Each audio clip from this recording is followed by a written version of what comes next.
warahmatullahi wabarakatuh. Selamat datang di podcast Jurnal Kita Plus, tempat berbagi seputar dunia kerja, manajemen, dan pengembangan diri. Pada episode 6 kali ini, kita akan membahas mengenai lingkungan, dan tema spesifiknya yaitu mengenai tata kelola sampah melalui konsep bank sampah. Dan pastinya nih teman-teman, hari ini saya nggak sendirian. Saya akan mendatangkan seorang narasumber, yaitu yang bergerak di bidang pengelolaan sampah dan edukasi lingkungan ya.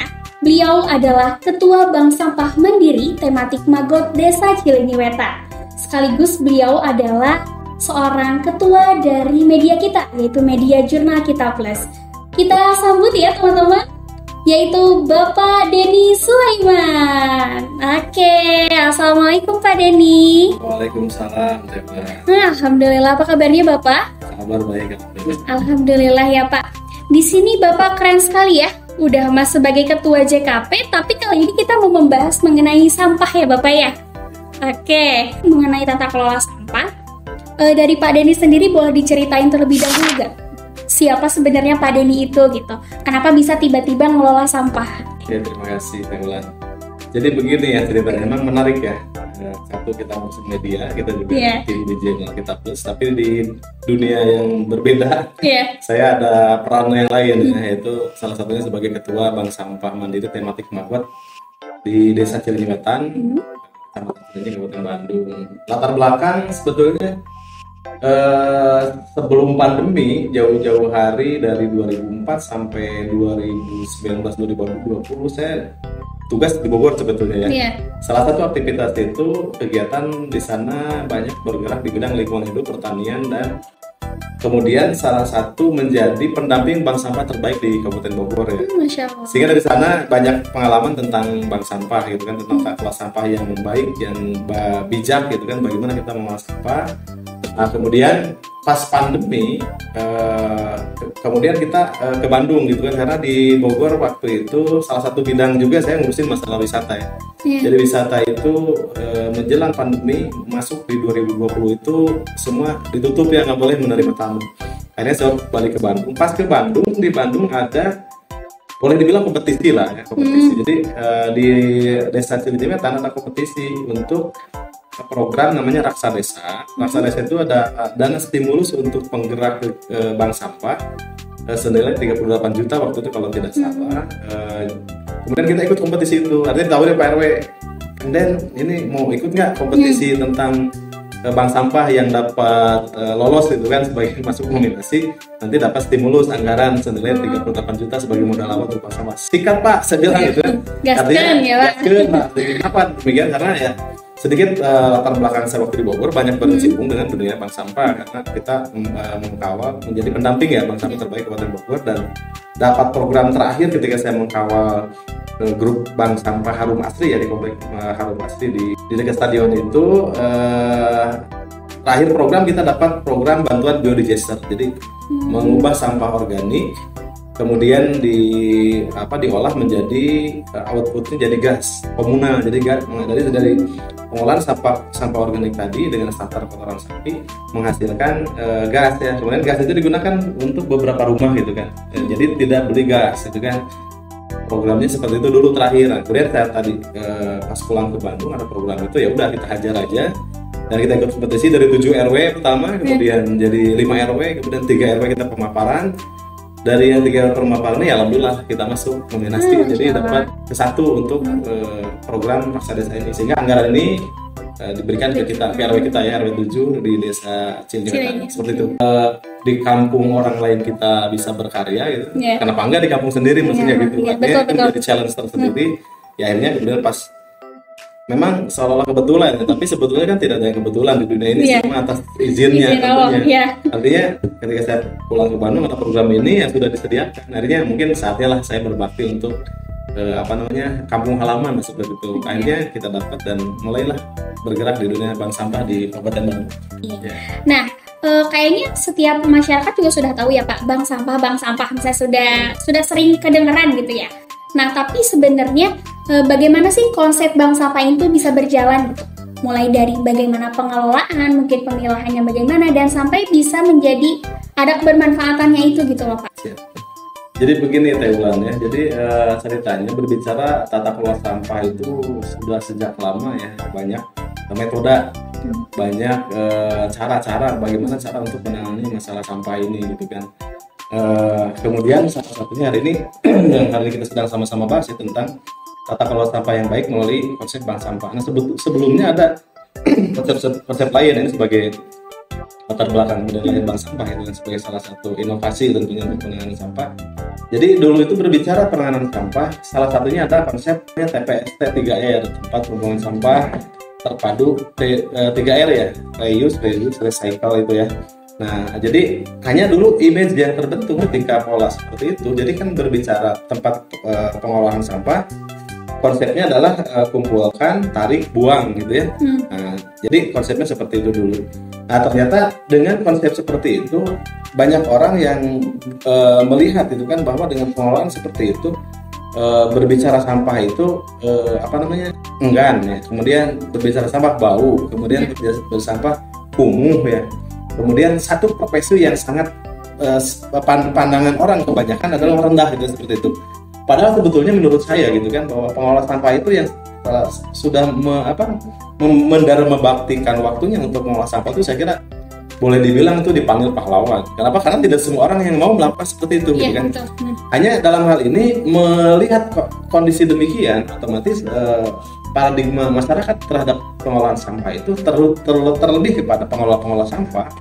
Jadi tadi ada sedikit pandangan yang sedikit rendah gitu kan, direndahkan lah, termarginalkan lah orang yang mengurus sampah. Sehingga muncul di beberapa pertemuan FGD dan lain-lain itu kan, bagaimana ada inovasi cara pengolah sampah yang baik sehingga lebih keren gitu kan, kemudian lebih lebih elegan, dan orang bahkan justru bangga gitu kan dengan mengolah sampah ini. Maka muncullah istilah bank sampah di antaranya. Itu mungkin latar belakang, meskipun bukan satu-satunya alasan seperti itu, hanya salah satu kenapa ada bank sampah. Di antaranya adalah mensiasati bagaimana caranya supaya masyarakat mau ikut andil itu kan dalam menjadi bagian daripada proses menyelesaikan masalah sampah ini dengan bijak tadi itu, dengan tata kelola bank sampah. Kenapa menjadi menarik? Kenapa dia menjadi mau? Karena istilah bank sampah itu kan satu bank. Berbicara bank kan orang, wah ini keren, wah gitu kan keren. Padahal bank sampah gitu kan, ujung-ujungnya sampah. Tapi memang ini jadi satu satu cara atau inovasi yang cukup menarik dan patut untuk dilaksanakan. Kenapa? Karena orang kemudian jadi mau. Karena dulu itu kan tadinya dengan konsep TPS T3R ini, sampah itu kumpulkan, tarik, buang gitu kan. Jadi tidak ada perlakuan lain-lain. Tapi dengan bank sampah ini, si masyarakat diajak gitu kan untuk bagaimana caranya memperlakukan sampah itu dari rumah sudah diselesaikan, diantaranya dipilah gitu. Jadi dari rumah dipilah dulu, ya dipilah sesuai klasifikasi. Ada yang sampah organik, ada sampah non organik, atau ada sampah B3. B3 itu bahan berbahaya dan beracun. Jadi ada 3 klasifikasi gitu kan. Hanya kalau garis besar mah ya organik dan non organik aja begitu seperti itu. Nah kemudian yang non organik dengan konsep bank sampah ini ada beberapa sampah yang bisa digunakan kembali gitu kan. Ada istilah tadi yang 3R itu ya, reuse, recycle tadi. Satu misalnya contoh, ada cangkang kopi, kemudian dipisahin, dilipat-lipat, kemudian dibikin dompet, kemudian dibikin tikar gitu kan. Nah, kemudian bekas minyak goreng kan, itu plastiknya jenisnya kalau di teman-teman penggiat sampah disebut PE ya. Artinya kuat ya. Itu kemudian dirangkai, dijahit menjadi tas. Artinya dari sampah yang diproduksi oleh seluruh masyarakat dalam hal ini bisa digunakan beberapa sampah yang kemudian menjadi lebih menarik gitu kan. Jadi bisa digunakan menjadi produk turunan dari sampah tersebut sehingga punya nilai ekonomi. Nah seperti itu. Nah itu mungkin salah satu yang kemudian masyarakat itu mau kemudian aware itu kan, peduli juga kepada sampah. Oh iya, ternyata sampah ini ketika kita lakukan pengelolaan dengan baik dan bijak itu kan bisa dibagi-bagi menjadi beberapa macam sampah. Kemudian setiap macamnya bisa memberikan nilai ekonomi kepada kita. Nah sehingga dari sana ya muncullah program bank sampah ini ke tingkat pemerintahan ya. Jadi dari Dinas Lingkungan Hidup sebagai leading sektor untuk pengolahan masalah sampah. Jadi DLH kemudian melakukan pembinaan melalui desa-desa. Di desa itu berarti di RW-RW kemudian ya. Diadakan pembinaan untuk bagaimana caranya untuk mengolah sampah yang baik dan bijak melalui konsep bank sampah. Wah, luar biasa sekali ya Pak ya. Ternyata dari sisi organiknya ternyata lebih banyak juga ya kebermanfaatannya. Dan saya juga itu jujur baru tahu ya Pak ya. Baru tahu maggot, baru tahu itu ternyata malah dari lalat ya. Dan ternyata itu setelah tadi Bapak jabarkan dan ternyata banyak sekali kebermanfaatannya. Pasti ada tantangan nih Bapak ya. Nah, boleh diceritakan ya Pak, kira-kira tantangannya apa saja ya ketika Bapak mengelola sampah melalui konsep bank sampah tadi? Ya pastilah, di mana ada manfaat di situ juga ada tantangan, ada kesulitan ya, tingkat kesulitannya di mana saja. Mungkin dalam hal ini tantangan yang paling berat itu sebetulnya membangun kesadaran masyarakat, gitu kan? Jadi karena semua itu kan berangkat dari kesadaran. Terlebih dalam pengelolaan masalah sampah. Tidak terkecuali di bank sampah juga gitu kan, ada hal itu. Jadi salah satu yang paling berat itu, kalau boleh dibilang paling berat, meskipun sebetulnya tidak ada yang berat ya, selama kita terus berusaha dan berusaha menyelesaikan, ya pasti ada solusi. Jadi salah satu terdapat di tantangan ini di tingkat kesadaran masyarakat. Jadi kita tidak cukup sekali dua kali sih memberikan kesadaran masyarakat bagaimana caranya untuk menangani sampah ini dengan bijak tadi ya. Di antaranya kan harus dipilah dari rumah, diklasifikasikan ini yang organik, yang non-organik. Artinya ketika sudah dipilah seperti itu, kita sebagai pengelola bank sampah, terlebih kita kan bank sampah tematik maggot nih dalam hal ini. Jadi ketika sudah dipilah, nanti pas sampai kepada kantor kita, ke bank kita punya kantor bank, ke kantor kita, ke bank kita, ke bank sampah kita, kalau sudah dipilah dari rumah, jadi kita lebih mudah dalam penanganan akhirnya. Yang organik kita kumpulkan organik, itu kan nanti kita proyeksikan untuk pakan maggot gitu kan. Yang non organik kita bisa klasifikasi sesuai dengan kelompoknya kan, ada emberan, ada plastik-plastik lain, ada plastik kresek-kresek gitu kan, ada botol-botol air mineral misalnya kan. Nah itu kan kita klasifikasi dan ada nilai masing-masing gitu kan. Jadi salah satu yang mendominasi dalam hal boleh dibilang tadi tantangan adalah tentang kesadaran masyarakat untuk mau gitu kan memilah dari rumah, untuk mau juga bergabung kepada bank sampah dengan pola sampah yang bijak, yang baik ya. Artinya si sampah itu diklasifikasi, dibagi lebih jauh lagi, dia mau berperan aktif misalnya, oh saya pun mau ikut gabung lah. Contoh tadi ada dari bungkus kopi misalnya, kemudian ada dari botol mineral misalnya, kita bisa dibikin kriya untuk bikin bunga, pas bunga gitu kan, atau kerajinan-kerajinan yang lain punya nilai ekonomi. Nah sampai titik itu ya alhamdulillah gitu kan. Artinya itulah mungkin yang tidak mudah gitu kan, mengajak kepada seluruh masyarakat untuk tadi menyadari atau tingkat kesadaran lah yang tumbuh gitu kan. Nah itu kita harus terus telaten menyampaikan sosialisasi yang terus menerus itu kan. Bukan artinya tidak tahu ya, tapi lebih ke mengingatkan bahwa apa yang sudah disampaikan, ayo mari kita betul-betul laksanakan. Padahal ketika mereka sudah dengan baik mengelola sampah, akan ada nilai kan, artinya kita ajak kan, ketika mereka menjadi anggota bank sampah, mereka store ke kita kan sesuai klasifikasi barang-barang tadi kan. Contoh botol dinilai misalnya botol-botol air mineral dinilai sekian rupiah, kemudian kertas-kertas kayak kardus berapa rupiah, itu di-storekan ke kita, ditimbang, dicatat gitu kan. Dan mereka itu nabungnya itu, jadi nabung dengan sampah itu ditabung, kemudian kita bagikan sesuai dengan kesepakatan, misalnya per 3 bulan atau per 6 bulan atau setahun sekali lah, itu THR gitu kan. Jadi micin pohon gitu kan, biar memang runtahnya atau sampah kita picin, tapi cara membuangnya dengan yang bijak gitu kan, dengan konsep bank sampah. Nah seperti itu, jadi nanti kalau dengan sudah betul-betul tertib semuanya menyadari, maka mereka akan mendapat manfaat lebih juga dari sampah yang mereka kelola bersama dengan sampah. Seperti itu. Gitu. Berarti lebih ke kesadaran dari orangnya masing-masing ya Pak ya. Padahal kan sebenarnya itu juga kerjasama ya Pak ya. Maksudnya biar sama-sama enak gitu antara si pengelola sampah sama yang punya rumahnya gitu. Tapi kadang kan orangnya nggak mau ribet gini Pak. Yang penting mah resekan gitu dibuang. Nah itu sih ya benar Pak. Yang terjadi memang banyaknya seperti itu, nggak mau ribet, masukin aja semua di situ terus gitu. Nanti yang bingungnya tuh yang pengelola sampahnya ya. Nah nih buat teman-teman di rumah ya, kalau bisa mah katanya sebelum sampah langsung dibuang teh dipilah-pilah dulu ya Pak ya, mana yang organik, mana yang non organik, kita gitu. Salah kan tadi Bapak bilang Bapak dari Cileunyi kan yang mengelola maggot itu. Nah kira-kira apa saja sih gitu yang sudah Bapak lakukan dan yang sudah Bapak dapatkan dari maggot itu? Selama berjalan kita berdasarkan peng-SK-an ya dari Dinas Lingkungan Hidup itu 2020 lah, awal-awal pandemi lah, waktu waktu itu. Jadi sejak kita dikukuhkan menjadi bank sampah tematik Maggot itu kan sesuai dengan pengalaman yang kita punya, maka kita melakukan kegiatan mereduksi sampah organik itu dengan biokonversi Maggot tadi. Jadi yang organiknya kita selesaikan dengan konsep maggotisasi ya, dengan biokonversi Maggot. Artinya yang organik itu kita habiskan di lingkungan kita, jadi tidak keluar wilayah kita gitu. Jadi tidak ada lagi pembuangan kemana gitu kan, tapi diselesaikan, dieksekusi di tempat kita.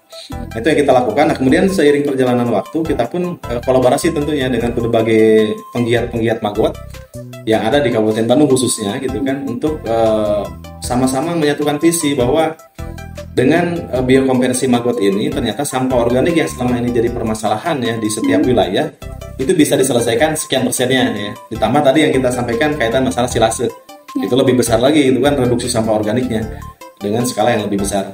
Karena minimal tadi dengan konsep menyelesaikan sampah organik dengan Maggot saja, saya kira ketika itu bisa diduplikasi di setiap RW saja misalnya di seluruh Kabupaten Bandung, maka itu akan mengurangi ya tonase sampah yang dibuang ke TPA ya dari masing-masing wilayah tadi. Dan itu saya kira sangat signifikan itu kan pengurangannya ya. Kita juga kehadiran Wakil Bupati pada waktu itu hadir juga ke tempat kita, kemudian kita ikut jambore bank sampah juga. Nah, sehingga kita pada 2022 ya, satu prestasi kita bank sampah tematik Maggot SP07 Kabupaten Pengurusan Desa Cilnyewetan dapat bank sampah terbaik, bank sampah tematik terbaik Kabupaten Bandung pada 2002 ya. Penghargaan di Soreang Pemda itu oleh Bupati langsung. Wah, menarik sekali ya Bapak ya mengenai bank sampah ini. Yang ternyata saya baru tahu, bank sampah bukan hanya soal kebersihan saja berarti ya, tetapi bisa membuka peluang ekonomi yang baru ya. Seperti tadi yang Bapak bilang, kalau misalnya ada sampah bekas kopi bisa dibikin tas, nanti tasnya bisa jadi uang gitu ya, bisa dijual kembali gitu. Nah, kalau misalnya tadi mah berarti non-organik masuknya ya Pak ya. Nah, boleh nggak sekarang Bapak beri contoh, ada nggak sih kebermanfaatannya di yang organiknya gitu? Berarti dari sisa-sisa sampah organik itu. Betul. Oke, terima kasih Teh Ulan. Nah, ini betul pertanyaan menarik ya, dan ini sekaligus kesempatan saya untuk menyampaikan beberapa hal kaitan tata kelola sampah yang organik. Yang sejauh ini memang kebanyakan berbicara bank sampah itu kan, dari sampai tahun kurang lebih 2000-an itu 2000 ke belakang ya, tahun 2000 ke belakang itu 2020 ke belakang, rata-rata berbicara bank sampah itu mengelola sampah yang non organik. Tadi dibikin produk-produk yang tadi itu ada stiker dan lain-lain ya, kemudian ada tempat, ada pas bunga dan lain-lain. Nah, kemudian yang sampah organiknya kadang luput dari perhatian. Padahal sebetulnya berbicara sampah itu yang boleh dikatakan menjadi permasalahan yang sampai hari ini mungkin boleh dibilang belum ada solusi secara utuh ya, adalah yang organik. Kenapa? Karena organik itu adalah tadi ketika sampah organik tidak dikelola dengan baik, dengan bijak, itu akan menimbulkan kan bau, kotor, kemudian volume sampah akan lebih besar. Karena berdasarkan riset, dan ini sudah faktanya real ya, bahwa 60% sampah di setiap kota kabupaten, termasuk Kabupaten Bandung berarti kan, termasuk kota Bandung ya, termasuk kabupaten-kota yang lain, rata-rata 60% itu sampah organik. Dan konsep yang dilaksanakan sampai hari ini dan kemudian memicu banyak permasalahan di lapangan, hampir habisnya kuota tempat pembuangan sampah akhir atau TPA. Contoh Sarimukti lah yang Jawa Barat dalam hal ini, atau Bandung Raya lah dalam hal ini, dibuangnya ke Sarimukti. Jadi Sarimukti ini kuotanya sudah hampir habis, artinya sudah sangat penuh. Kenapa? Karena tadi seluruh sampah masuk ke situ. Dan 60% adalah sampah organik. Nah, saya ingin berbagi di sini bahwa bagaimana caranya kita menangani sampah organik. Nah, saya ini di Cilnyewetan ya, kampungnya Tanjakan Muncang, RW 07. Bank sampahnya ini khusus, artinya saya mendapatkan SK dari Dinas Lingkungan Hidup Kabupaten Bandung itu adalah bank sampah tematik. Bank sampah tematik Maggot. Maggot ini adalah makhluk hidup ya, dia larva dari lalat BSF namanya, Black Soldier Fly itu kan. Lalat tentara hitam. Jadi dia punya larvanya itu Maggot, dia bertelur, kemudian telurnya menetas jadi larva. Nah, larva ini fungsinya adalah mereduksi sampah organik. Jadi bank sampah saya di sana itu salah satu program andalannya adalah menyelesaikan sampah organik dari lingkungan satu RW itu tidak keluar. Jadi termasuk yang non organik lah semua.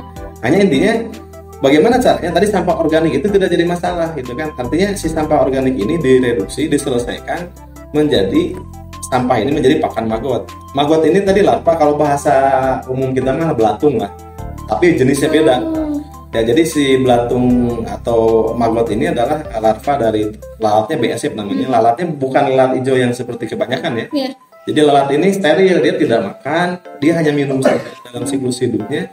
Kemudian dia bertelur, nah telurnya ini kemudian jadi larva. Nah larva inilah yang memakan seluruh sampah organik gitu. Jadi sampah organik yang ada di lingkungan saya, khususnya di RW saya, ya dihabiskan oleh maggot tadi. Dimakan gitu? Dimakan oleh maggot, direduksi oleh maggot. Nah maggotnya ini punya ini juga nilai manfaat juga. Setelah jadi maggot ini menjadi pakan ternak. Ya, ada unggas, misalnya ayam, bebek. Dikasih maggot itu. Dikasih maggot itu, dikasih ikan. Kemudian dikasih ternak yang lain.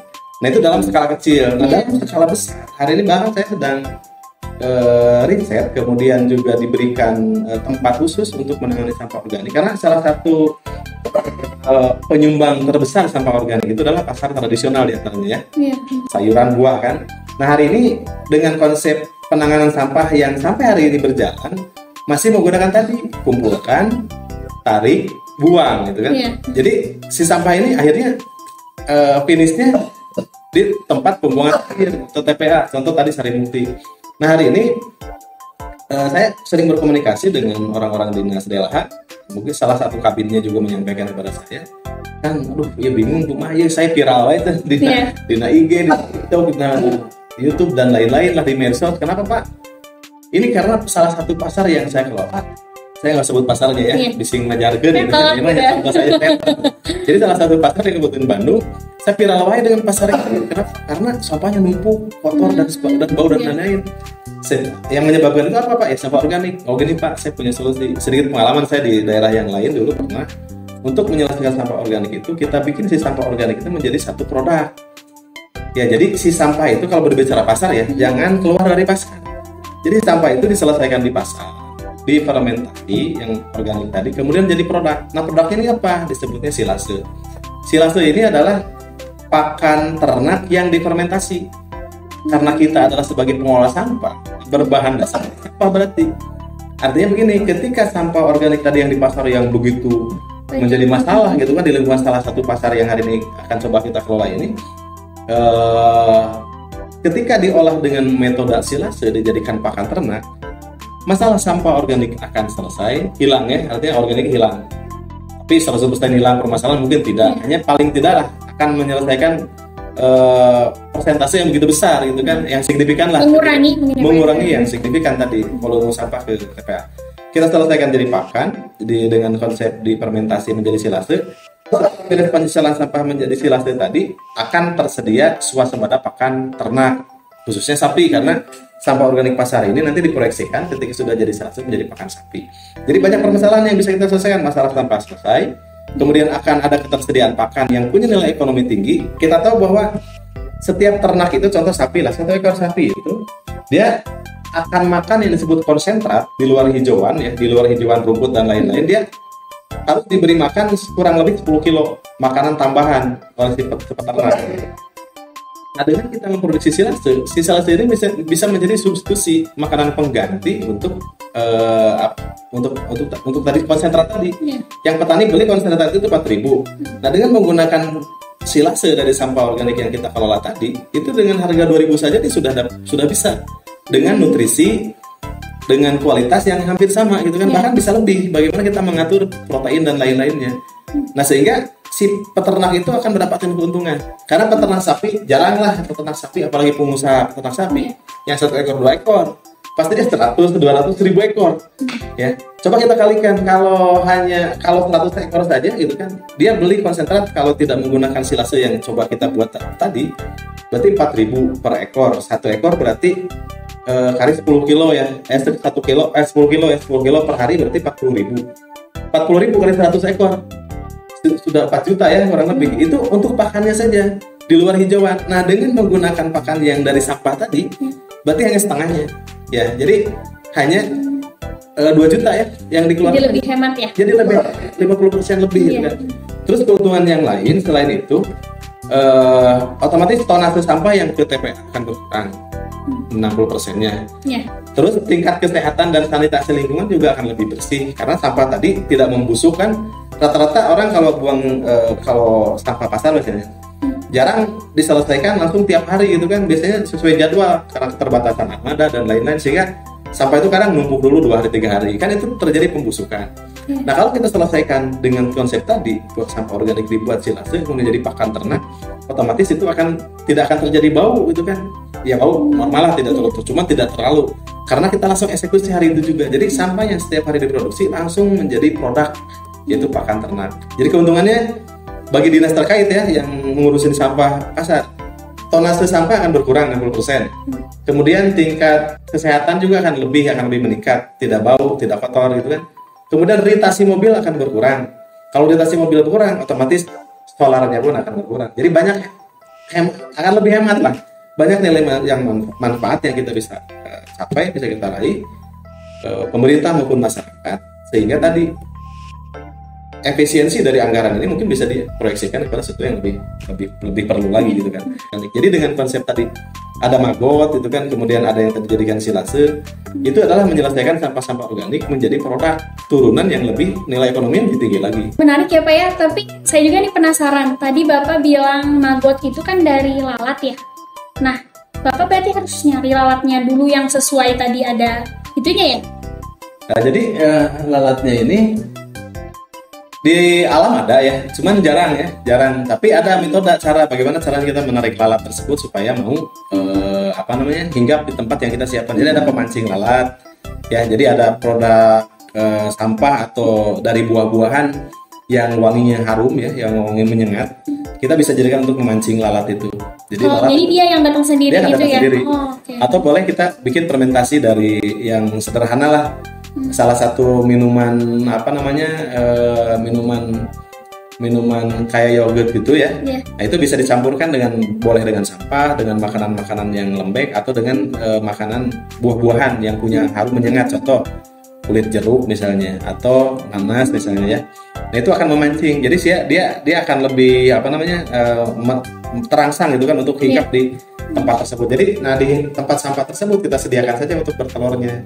Kalau bahasa tim penggiat maggot disebut egis namanya. Egis itu tumpukan kayu yang menyusun seperti ini, terus di antara kayu itu ada celah sedikit. Nah si maggot itu, si BSF itu ya, Black Strawberry Fly tadi, lalat itu kan bertelur di situ. Nah, tinggal setelah bertelur di situ kita pisahkan telurnya, kita tetes. Tapi kalau sekarang kan sudah banyak penggiat maggot, jadi ada juga tersedia. Bahkan di platform-platform jualan online juga sudah ada sekarang yang jualan telur maggot. Jualan maggot. Ya, karena bermanfaatan itu ya Pak ya. Bermanfaat itu sebetulnya. Nah, kita sudah mau berakhir nih Pak. Kira-kira ada nggak pesan yang mau Bapak sampaikan kepada penonton di rumah ya mengenai tata pengelolaan sampah melalui bank sampah tadi gitu Pak? Siap. Sahabat-sahabat di rumah, seluruh masyarakat, mari kita sama-sama kelola sampah ini dengan baik, dengan bijak. Tentunya tadi dengan beberapa langkah pengelolaan melalui konsep bank sampah. Ternyata ketika kita olah sampah bijak dari rumah dengan konsep bank sampah, banyak kebermanfaatan yang kita dapat juga. Ya, mobil khususnya tentunya ring kita dulu ya, berarti keluarga kita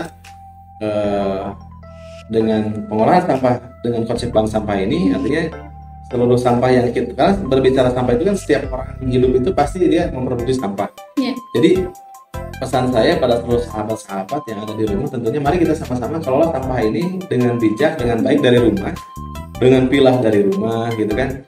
Kemudian sampah-sampah yang punya nilai ekonomi kita juga kelola juga dengan konsep bank sampah gitu kan, sehingga dari sampah ini yang tadi sebelumnya menjadi dipandang sebelah mata, ketika kita olah dengan baik, dengan bijak, dengan konsep bank sampah akan memberikan bermanfaatan bagi kita, bagi lingkungan, bagi masyarakat luas tentunya gitu kan. Nah sehingga ketika kita sama-sama semuanya sudah menyadari akan hal tersebut, begitu bermanfaatnya gitu kan, ketika kita kelola sampah itu dengan bijak dari rumah, maka setelah kita menyadari dan kita sama-sama dengan keluarga melakukan, kita ajak berarti tetangga terdekat ya untuk melakukan hal yang sama. Terus duplikasi. yang pada akhirnya seluruh masyarakat sadar akan pengelolaan sampah dengan baik melalui konsep bank sampah. Saya kira lingkungan akan bersih, sanitasi lingkungan akan sehat gitu kan. Kemudian secara lebih luas lagi artinya kawasan kita pun akan lebih sehat juga gitu kan. Dan kita sendiri akan merasakan manfaatnya, masyarakat pun akan merasakan manfaatnya, baik secara benefit itu kan, kebermanfaatan juga. Kemudian tadi ketika dengan konsep bank sampah ternyata menghasilkan profit juga, maka akan tumbuh lebih semangat lagi berarti kita dalam mengolah sampah ini dengan konsep bank sampah. Oke, alhamdulillah nih teman-teman ya, kita sudah mendengarkan pesan dan arahannya dari Pak Denny. Mudah-mudahan kita nih sebagai penonton dari Jurnal Kita Plus bisa mengimplementasikannya atau bisa melaksanakan bagaimana tadi memilah sampah supaya sehat ya Pak ya. Dan sehat itu berawal dari yang terdekat dulu mungkin ya Pak ya. Nah gitu. Wah, nggak kerasa nih Pak ya. Alhamdulillah kita sudah masuk ke sesi akhir. Kami dari tim Jurnal Kita Plus mengucapkan banyak terima kasih kepada Bapak ya atas ilmunya mengenai tadi pengelolaan sampah ya, yang ada yang dari non organik sampai yang organik. Mudah-mudahan ada kebermanfaatannya ya bagi kita semua gitu. Hatur nuhun ya Pak Denny. Hatur nuhun juga untuk semua penonton Jurnal Kita Plus. Jangan lupa terus tonton podcast Jurnal Kita Plus. Saya Wulan Haryati pamit undur diri. Wassalamualaikum warahmatullahi wabarakatuh.